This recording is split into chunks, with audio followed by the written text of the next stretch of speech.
I am going to start my first web page. For that, I am just going to go to the file menu right here above, and I will click on this language menu, and I am from there I am going to click on this H, and when I have appeared I will click on HTML. So now everything, the notepad plus knows that I am typing or writing in HTML format, so it will highlight and help me in that. So let's start our first lesson. To create an HTML website or HTML document, we always need to create a tag.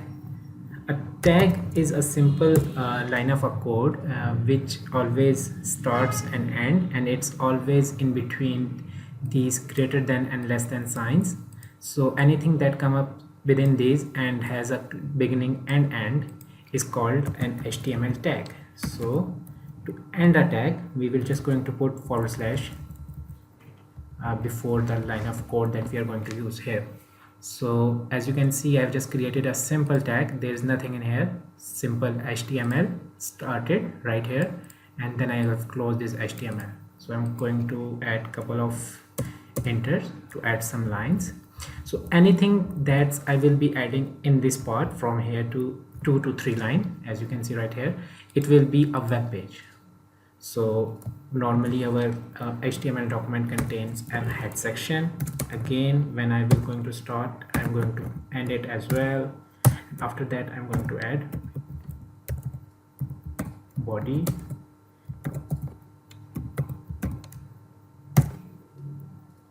okay. As you can see, this is simple layout.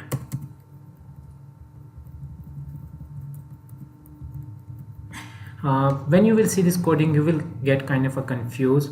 So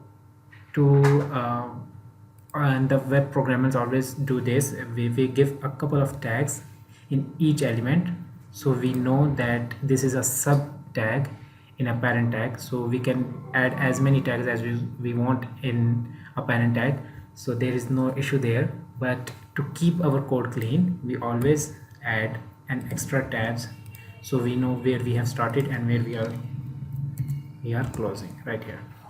Okay, if you have any recommendation or questions, ask me in the comment section and I will sure to reply you. See you in the next video.